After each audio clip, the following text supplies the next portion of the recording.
حضرت نظام الدین اولیاء رحمۃ اللہ علیہ بیان فرماتے ہیں کہ اجودھن کے قریب ایک ملا صاحب رہتے تھے جنہیں اپنے ظاہری علم پر بہت ناز تھا۔ وہ اکثر بابا فرید رحمۃ اللہ علیہ کی مجلس میں اپنی علمیت کے قصے سناتے جنہیں آپ بے حد دلچسپی سے سنا کرتے۔ لوگوں کو ملا صاحب کا انداز برا لگتا لیکن وہ احترام شیخ میں خاموش رہتے۔ ایک بار آپ نے پوچھا، مولانا اسلام کے کتنے رکن ہیں؟ ملا صاحب بولے، شیخ آپ نہیں جانتے؟ اس کا جواب تو کوئی عام مسلمان بھی جانتا ہوگا۔ اسلام کے 5 رکن ہیں: توحید، نماز، روزہ، زکوٰۃ اور حج۔ آپ مسکرائے اور فرمایا، مولانا میں نے تو سنا ہے اسلام کا 6واں رکن بھی ہے، اور وہ رکن روٹی ہے۔ ملا صاحب ایک دم بھڑک اٹھے، استغفر اللہ، آپ نے بالکل غلط سنا ہے۔ آپ نے تحمل سے فرمایا، لیکن میں نے تو معتبر اہل علم سے سنا ہے۔ یہ سن کر ملا صاحب اٹھ کھڑے ہوئے اور قرآن کریم کی وہ آیات تلاوت کیں جس کا ترجمہ ہے کہ نصیحت کرنے کے بعد ظالم قوم کے پاس مت بیٹھ، لہٰذا میں چلتا ہوں۔ بابا فرید بھی کھڑے ہو گئے اور محبت سے ملا صاحب کا ہاتھ پکڑا اور فرمایا، مولانا اختلاف رائے اپنی جگہ، لیکن ہم سے ناراض ہو کر تو نہ جائیں۔ لیکن ملا صاحب نے اپنا ہاتھ چھڑایا اور غضبناک ہو کر چل دیے۔ اس کے بعد ملا صاحب حج کے لیے روانہ ہو گئے۔ حج کی سعادت حاصل کی، مکہ مکرمہ اور مدینہ منورہ میں 7 سال قیام کیا اور پھر وطن واپسی کے لیے روانہ ہوئے۔ واپسی کے سفر میں اچانک سمندر میں سخت طوفان آیا اور ملا صاحب ایک تختے پر تیرتے ہوئے کسی جزیرے تک جا پہنچے۔ جزیرہ دیکھا تو نہ پانی، نہ درخت، نہ گھاس۔ 3 دن بھوکے پیاسے غار میں بیٹھے دعا کرتے رہے کہ اے پالنے والے اس عذاب سے نکال۔ 3 دن بعد کہیں سے ایک شخص آیا اور آواز لگائی، روٹی خرید لو۔ ملا صاحب نے اسے بلایا اور اپنی دکھی داستان سنائی۔ وہ بولا، میرے پاس روٹی بھی ہے اور پانی بھی، مگر مفت میں نہیں دوں گا۔ ملا صاحب نے بے بسی سے کہا کہ بھائی میرے پاس 1 پیسہ تک نہیں ہے۔ پھر پوچھا، کیا تم مسلمان ہو؟ وہ بولا، الحمدللہ میں مسلمان ہوں۔ ملا صاحب نے فوراً بھوکوں کو کھانا کھلانے کی روایات بیان کرنی شروع کیں تو وہ بولا، میں بھوکوں کو کھانا کھلانے کے ثواب سے واقف ہوں، لیکن رزق حلال کمانے کا حکم بھی اللہ ہی نے دیا ہے۔ ملا صاحب نے اسے اپنی نماز، روزے، زکوٰۃ اور 7 حجوں سے مرعوب کرنے کی کوشش کی، لیکن وہ ٹس سے مس نہ ہوا۔ آخر بولا، چلیے میں آپ پر رحم کھاتا ہوں، اپنے 7 حجوں کا ثواب مجھے دے دیں، میں آپ کو روٹی کھلا دیتا ہوں۔ ملا صاحب نے سوچا زبانی ثواب دے دینے سے کیا ہوگا، لہٰذا بولے، چلو 7 حجوں کا ثواب تمہیں دیا۔ ملا صاحب نے روٹی کھائی تو جان میں جان آئی۔ اس سے پوچھا، تم کہاں رہتے ہو؟ قریب میں کوئی آبادی ہے؟ لیکن اس نے برتن اٹھائے اور غار سے نکل گیا۔ ملا صاحب نے اس کا پیچھا کرنے کی کوشش کی لیکن وہ غائب ہو گیا۔ 3 دن بعد پھر سے جب بھوک سے ملا صاحب کی حالت خراب ہونے لگی تو وہ کہیں سے پھر نمودار ہوا اور اس بار ملا صاحب کے روزوں کا ثواب لے کر چلتا بنا۔ پھر 3 دن بعد نمازوں اور اس کے 3 دن بعد زکوٰۃ کا ثواب بھی اس نے لے لیا۔ پھر اگلے 3 دن گزرے اور جب وہ آیا تو ملا صاحب رونے لگے، اب میرے پاس کچھ باقی نہیں رہا۔ تو وہ بولا، آج آپ بس اتنا کریں کہ مجھے تمام ثواب تحریری طور پر دے دیں۔ ملا صاحب نے کاغذ پر لکھ کر دے دیا کہ میں نے اپنی تمام عمر کی نمازیں، روزے، زکوٰۃ اور حج اس شخص کے ہاتھ روٹی کے بدلے فروخت کیے، اور نیچے اپنے دستخط کر دیے اور روٹی کھاتے ہوئے سوچا کہ 3 دن بعد گزارا کیسے ہوگا، اس لیے آج اس کا پیچھا ضرور کرنا ہے۔ ملا صاحب نے کافی دور تک اس کا پیچھا کیا لیکن آگے جا کر وہ پھر کہیں غائب ہو گیا۔ سمندر سامنے تھا۔ ملا صاحب ذرا سانس بحال کر کے بیٹھ گئے۔ اتفاق سے اسی وقت ایک جہاز قریب سے گزر رہا تھا۔ ملا صاحب نے اپنی قمیض اتار کر دیوانہ وار ہوا میں لہرائی، جس سے جہاز والوں کو پتہ لگا اور ان کی نظر ان پر پڑی۔ انہوں نے کشتی بھیجی۔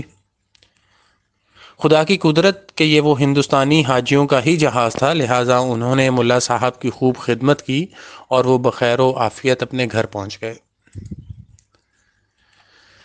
کچھ دن بعد وہ اپنی عبادت و ریاضت کا حال سنانے بابا فرید کی خانقاہ پہنچے۔ بابا فرید نے کھڑے ہو کر استقبال کیا اور فرمایا، ملا صاحب بہت عرصے بعد تشریف لائے۔ ملا صاحب خشک لہجے میں بولے، یہاں ہوتا تو آتا نا، میں حج کرنے گیا تھا، 7 سال تک مکہ مکرمہ اور مدینہ منورہ میں قیام کیا، حرمین شریفین اور مسجد نبوی صلی اللہ علیہ وسلم میں نمازیں ادا کرنے کی سعادت حاصل کی۔ آپ نے خوش مزاجی سے فرمایا، آپ تو واقعی خوش قسمت ہیں مولانا، اب تو آپ ہم سے ناراض نہیں ہیں۔ 7 سال پہلے آپ ہم سے ایک چھوٹی سی بات پر ناراض ہو کر گئے تھے۔ ملا صاحب بابا فرید کی عاجزی سے مزید مغرور ہو گئے اور بولے، مجھے تو کچھ یاد نہیں، آپ یاد دلائیں تو شاید یاد آ جائے۔ آپ نے فرمایا، میں نے عرض کیا تھا کہ اسلام کا چھٹا رکن روٹی ہے اور آپ ہمیں ظالم قرار دے کر چلے گئے تھے، پھر بھی ہم آپ کو یاد کرتے رہے۔ ملا صاحب طنزیہ انداز میں ہنسے اور بولے، درویش اپنی کم علمی کے باعث اکثر ایسی باتیں کہہ دیتے ہیں، لیکن سچ یہی ہے کہ اسلام کا کوئی چھٹا رکن نہیں ہے۔ آپ نے فرمایا، میں کم علم ہوں لیکن میں نے یہ بات کسی کتاب میں لکھی ہوئی دیکھی ہے۔ مولانا پھر غصے سے بھڑک گئے، غصے سے کہا، کون سی کتاب میں لکھا ہے؟ مجھے بھی وہ کتاب دکھائیے۔ بابا صاحب نے حاضرین سے فرمایا، میں کچھ دیر کے لیے تنہائی چاہتا ہوں۔ تنہائی میں آپ نے ایک کتاب ملا صاحب کے حوالے کی۔ انہوں نے کتاب کھولی تو ایک صفحے پر وہی تحریر تھی جو ملا صاحب نے جزیرے میں روٹی فروخت کرنے والے کو لکھ کر دی تھی۔ ملا صاحب چند لمحے حیرت و سکوت کے عالم میں بیٹھے رہے، پھر آپ کے قدموں میں گر پڑے اور بولے، شیخ میں نے اپنے آپ پر ظلم کیا۔ آپ نے محبت سے فرمایا، مجھے آپ سے کوئی شکایت نہیں ہے مولانا، ایک معمولی اختلاف تھا سو وہ آج دور ہو گیا۔ اس کے بعد ملا صاحب آپ کے مرید ہو گئے۔ مرید ہونے کے بعد کسی نے انہیں بات کرتے نہیں دیکھا۔ جب تک زندہ رہے ہر وقت روتے رہتے تھے، 5 رکن اسلام دے تے 6واں فریدا ٹک، جے لبے نہ 6واں تے 5 ہی جاندے مک۔ بہت شکریہ۔ السلام علیکم۔ فنکدہ سے عبید الرحمن آپ کی خدمت میں ایک بار پھر حاضر ہے۔ آج کی کہانی کا عنوان ہے شہد کا ایک قطرہ۔ پیش خدمت ہے، شہد کا ایک قطرہ زمین پر گر گیا۔ ایک چھوٹی سی چونٹی آئی اور اس نے اس شہد کے قطرے سے تھوڑا سا چکھا۔ اسے بہت مزہ آیا۔ اسے کسی کام سے جانا تھا، پر جب وہ جانے لگی تو اس شہد کا مزہ اس کے منہ میں مزید پانی لانے کا سبب بن گیا۔ اس کا منہ بھر آیا۔ کیا زبردست اور مزیدار شہد ہے، کتنا شیریں، کتنا میٹھا، آج تک ایسا شہد نہیں کھایا۔ وہ پلٹی اور شہد میں سے تھوڑا سا اور چکھ لیا۔ اس نے دوبارہ جانے کا عزم کیا، مگر اس نے محسوس کیا کہ یہ تھوڑا سا شہد کھانا کافی نہیں ہے۔ اس کی حرص اور طمع بڑھتی گئی، اسے لگا کہ اسے اور شہد کھانا چاہیے۔ وہ رکی اور اس مرتبہ کھانے کے بجائے شہد پر گر پڑی تاکہ وہ کم سے کم وقت میں زیادہ سے زیادہ لذت حاصل کر سکے۔ وہ چونٹی شہد میں غوطہ زن ہو گئی اور لطف اندوز ہونے لگی، مگر افسوس کہ وہ شہد سے باہر نہ نکل سکی۔ شہد کی چکنائی کی وجہ سے اس کے پیر زمین سے چپک گئے تھے اور اس میں انہیں ہلانے کی طاقت نہ رہی۔ وہ شہد میں رہ گئی یہاں تک کہ وہ اس میں ہی مر گئی۔ اس کی لذت اندوزی نے شہد کو ہی اس کی قبر میں تبدیل کر دیا۔ ہماری مثال اس چونٹی کی طرح ہے۔ اور اس دنیا کی شیرینی اور رنگینی اس کی مثال شہد کی طرح ہے اگر کوئی سمجھنا چاہے۔ بہت شکریہ۔ یہ طے ہوا تھا کہ دونوں میں جو بدل جائے، تو اس کو 7 جنم تک کبھی نہ پیار ملے۔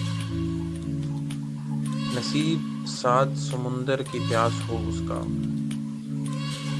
خزاں کا اوڑھ کر آنچل اسے بہار ملے۔ یہ طے ہوا تھا کہ دونوں میں جو بدل جائے، وہ پھول مانگے تو کانٹوں کی راہ گزر پائے، وہ روشنی کی جو خواہش تو تیرگی پائے، قرار مانگے تو ہر سمت بے کلی پائے، بہت اجاڑ سا ویران سا یار ملے۔ یہ طے ہوا تھا کہ دونوں میں جو بدل جائے، تو اس کو 7 جنم تک کبھی نہ پیار ملے،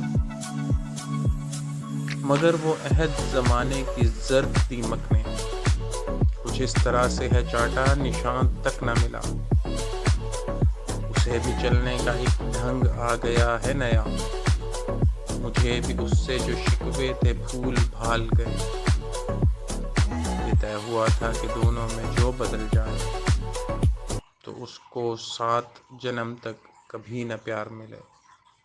تو نے دیکھا ہی نہیں مجھ کو، تجھے کیا معلوم، آج وقت نے کسے سونپ دیا ہے تجھ کو، کس کے دامن سے ہے باندھا گیا پلو تیرا، آج تقدیر نے کس سے وابستہ کیا ہے تجھ کو۔ تیرے ہونٹوں پہ تو ہیں شرم و حیا کی مہریں، کیوں ماں باپ تیرے نے نرخ تیرا بول دیا، کالے بازار میں اٹھا کر نیلام تیرا، سبز باغوں کے تصور پہ تجھے تول دیا۔ یہ فردوس جو سجائی گئی ہے نمائش کے لیے، کسی اور کی تعمیر ہے میری تو نہیں، یہ مکانات، یہ جندر، یہ دکانیں، یہ زمین میرے اجداد کی جاگیر ہے میری تو نہیں، میں تو ایک آوارہ سا شاعر ہوں، میری کیا وقت، ایک دو گیت پریشان سے گا لیتا ہوں، گاہے گاہے کسی ناکام شرابی کی طرح ایک دو زہر کے ساغر بھی چڑھا لیتا ہوں۔ تو کہ ایک وادی گل رنگ کی شہزادی ہے، ایک بیکار سے انسان کے لیے وقف نہ ہو، تیرے خوابوں کے جزیروں میں بڑی رونق ہے، ایک انجان سے طوفان کے لیے وقف نہ ہو، سوچ ابھی وقت ہے، حالات بدل سکتے ہیں، ورنہ اس رشتہ بے ربط پہ پچھتائے گی، توڑ ان کہنہ رسومات کے بندھن، ورنہ جیتے جی موت کے زنداں میں اتر جائے گی۔ السلام علیکم، عبید الرحمن فنکدہ سے آپ کی خدمت میں ایک بار پھر حاضر ہے۔ آج کی نظم ظفر گورکھ پوری کی ہے، عنوان ہے دادا، ابا اور میں۔ نظم 3 مختلف ادوار کی نشاندہی کرتی ہے، سننے سے تعلق رکھتی ہے۔ دادا حیات تھے جب مٹی کا ایک گھر تھا، چوروں کا کوئی کھٹکا نہ ڈاکوؤں کا ڈر تھا، کھاتے تھے روکھی سوکھی، سوتے تھے نیند گہری، شامیں بھری بھری تھیں، آباد تھی دوپہری، سنتوش تھا دلوں کو، ماتھوں پہ بل نہیں تھا، دل میں کپٹ نہیں تھی، آنکھوں میں چھل نہیں تھا، تھے لوگ بھولے بھالے لیکن تھے پیار والے۔ ابا کا وقت آیا، تعلیم گھر میں آئی، تعلیم ساتھ اپنے ایک انقلاب لائی، اونچا روایتوں سے اٹھنے کا دھیان آیا، مٹی کا گھر ہٹا تو پکا مکان آیا، دفتر کی نوکری تھی، تنخواہ کا تھا سہارا، مالک پہ تھا بھروسہ، ہو جاتا تھا گزارا، پیسہ اگرچہ کم تھا پھر بھی نہ کوئی غم تھا۔ اب ہے میرا زمانہ، ہر بات ہے نرالی، گھر تو بھرا پڑا ہے پر زندگی ہے خالی۔ ایک بھاگ دوڑ ہر دم جیون کا حال ایسا، اپنی خبر نہیں ہے مایا کا جال ایسا۔ پیسہ ہے مرتبہ بھی، جاہ و وقار بھی ہے، نوکر ہیں اور چاکر، بنگلہ ہے کار بھی ہے۔ زر پاس ہے زمیں ہے لیکن سکون نہیں ہے۔ بہت شکریہ۔